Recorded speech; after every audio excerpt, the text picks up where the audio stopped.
नाहीत किंवा माझ्या समाजाच्या नाहीत म्हणून एकटा पडलोय. एकट्याचा अर्थ असा नाही की ह्यो गेला इकडं त्यो गेला तिकडं. कोण कशासाठी गेलेला आहे, काय गेलेला आहे, कोण बाजूला कसा गेलाय, मग ते आम्हाला काढायला लावू नका. समाजातला समाजात विषय, आपल्या समाजासाठी आपण 4 शब्द ऐकून घ्यायचे असतात आणि सोडून बी द्यायचे असतात. एखाद्याने आपल्याला काय केलं तर लावणं धरायचं नसतं. मला कितीतरी बोललेले जे आजूबाजूला गेलेत यांनाही माहिती आहे मला किती घाण घाण बोललेले. आपले सुद्धा हे त्यांनाही माहिती आहे घाण घाण बोललेले, वेगळं वेगळं बोललेले. तरी मी म्हणायचं सोडून दे रे, आपल्याला समाजाचं काम करायचं. तसं जरी कोणाला काय बोललं समाजातलं कोणी किंवा मित्र आपल्या आपल्यात बोलले, काय फरक पडतो?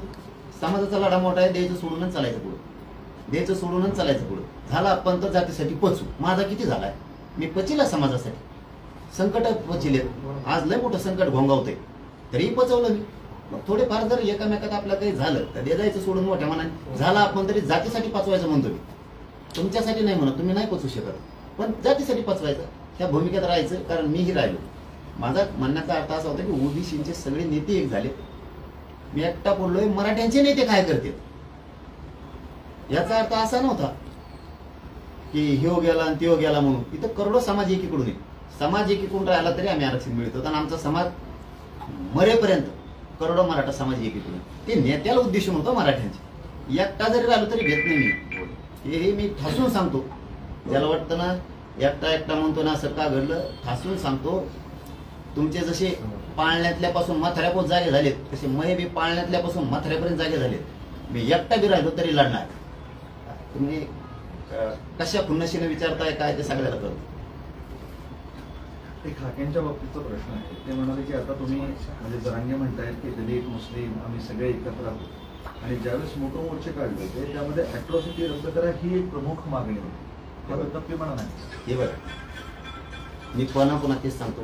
मी धनगर बांधवांच्या नेत्याला, धनगर बांधवाला, गाव खेड्यातल्या ओबीसींना कधी विरोधक मानलेलं नाही, आयुष्यात मानणार नाही. त्यामुळं कोणाला मी उत्तर द्यायला शकत नाही, कारण विरोधक मानत नाही म्हणून. तेवढा एक त्याला मी मात्र सोडत नाही, बाकीच्यांना नाही. कोणी काय म्हणायचं काय नाही आणि काय करायचं हे सगळ्यांना ज्याचं त्याचं कळतं. दलित बांधवाला दलितांचं कळतंय, मराठ्यांनाही कळतंय, मुस्लिमांनाही कळतंय, धनगर बांधवांना सामान्याला कळतंय. लोक हुशार आहेत, एकत्र आहेत, राहणार आहेत, लढणार आहेत आणि पुढचाही दणका धमाका होणार. पुढचा पण धमाका होणार. धमाका म्हणजे नेमका काय इशारा?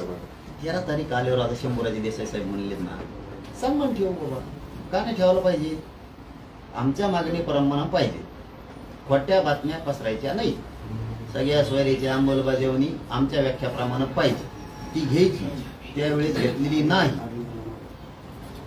ती का घेतलेली नाही याला शेकडो जण साक्षीदार आहेत. अबकड करून घ्यायची ती ठरलेली, ती घ्यायची. उगाच काहीतरी करून समाजाला किंवा मला येड्यात काढायचं काम करायचं नाही. तुम्हाला वाटत आम्ही अशी बातम्या पसरू मग मराठा समाज बाजू जाईल. मराठा समाज सरळ म्हणणारे सरकारनं मला फसवलं. हो, कारण मी प्रामाणिक काम करतो. आणि परत जरी ती जरी तुम्ही केली खोटी अंमलबजावणी तरी 3 मागण्या आहेतच ना. असं काय, जरी तुम्ही सगळ्या स्वैर्याची अंमलबजावणी आमच्या दिलेल्या व्याख्याप्रमाणे केली नाही, त्याच्यात तुम्ही आम्हाला फसलं तरी आमच्या 3 मागण्या 10 महिन्यापासून पक्क्या आहेत.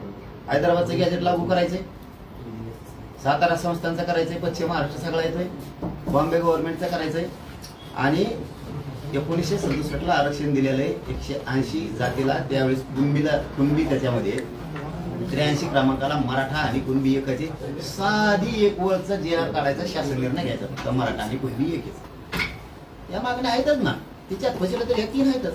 सुट्टी नाही सरकारला. किती येड्यात काढा तुम्ही आम्हाला. पहिल्या दिवसापासून आहेत आणि त्याचे सगळे पुरावे सुद्धा आहेत. काही अडचण नाही, आम्ही बदललो नाही, मागण्या वाढल्या नाही, शेपूट वाढलं नाही, काय नाही काय नाही काय नाही. जे मध्यस्थी करायला होते त्यांनाही ह्या गोष्टी माहिती आहेत आणि जे नव्हते त्यांनाही माहिती आहेत. आणि कोणालाच माहित नसलं तर मीडियाच्या बांधाजवळ रेकॉर्ड चर्चा झालेली, ओपन व्यासपीठावर झालेली मागण्या कोणत्या. म्हणजे एक मागणीवर तुम्ही ठाम राहा. सगळ्या सोयऱ्यांची दिली आता झालं तुमचं, ते नसतं जमत. झालं तुमचं. मागण्या 7-8-9 आहेत त्या सगळ्या.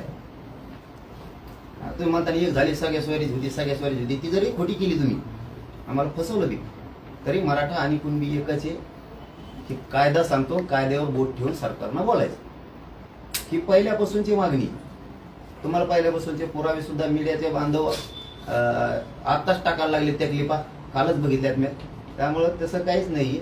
एक फसलं तरी आम्ही दुसरी ठुलेलीच आहे, आम्हाला माहित होतं. एखाद नसतो का कसा जरी जनावराचा कसा सौदा असतो, त्याला माहिती आपल्याला 20,000 द्यायचा, पण ते कधी 20,000 सांगत नसतो, कारण त्याला माहिती हे कमी होणारच आहे. पक्क 20 म्हणलं की 20 सौदा होत नसतो.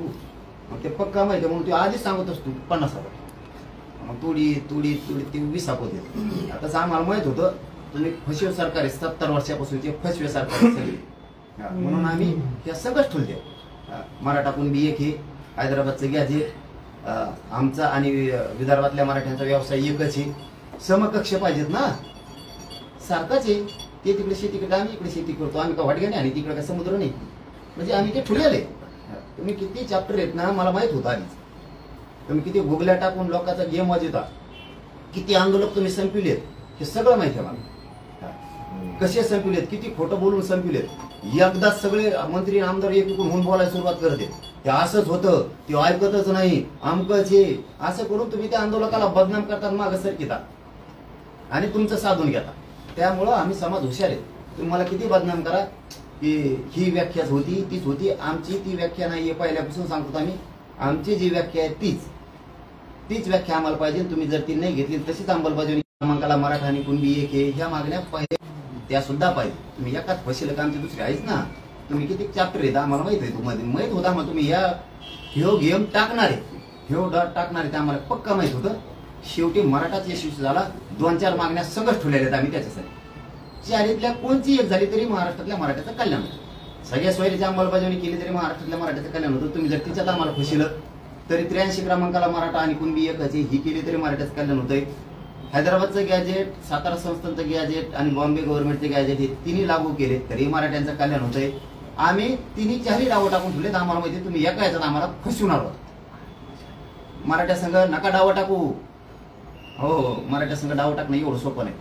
तुम्हाला तुमची इच्छा होती एकच मागणी असं, तरी आम्ही 3-4 ठेवल्याच होत्या. आम्हाला माहित होतं ही किती फशी केलं. मग आपल्या जो हातचा काय शिल्लक दुसरा. आम्ही शेती करणारे मराठी आहेत. आम्ही 10 एकर शेती असली ना, त्यातले 8 एकर पेरतो, 2 एकर कोरी ठुत असतो. कारण आम्हाला माहित असतं कोणचं पीक नाही टायमाला तर ते पेरायचं, त्याच्यात आवता आणतो आम्ही. बाजरीचं पीक घेतो, पहिलं मुगाचं घेतो, एक कोरं ठेवतो, कारण त्याच्यात आम्हाला ज्वारी पेरायची असते. ज्वारी लिही येते, मग त्याच्यात एक पीक घेतल्या. आम्हाला माहिती आहे कोणते डावं टाकायचे. आम्ही शेतकरी मराठी आहेत आणि ओरिजिनल जातवान क्षेत्रीय मराठी सुद्धा आहे. आम्हाला माहित होतं तुम्ही आम्हाला फसणार आहे, म्हणून आम्ही आधीच तुमच्या डावाच्या आधी डावं टाकून ठेवलेले. तुम्ही सगळ्या सोयऱ्यात फसिलं तरी मराठा आणि कुणबी एक ही मागणी पहिल्यापासून. हैदराबादच्या गॅजेटची सुट्टी नाही. तुम्ही असं म्हणू शकत नाही की सगळ्या सोयऱ्यांची तुमच्या म्हणण्याप्रमाणे मागणी केली तरी ह्या दुसऱ्या मागण्या आणल्यातच तुम्ही तिच्यात फसिलं म्हणून ही पण पहिल्यापासून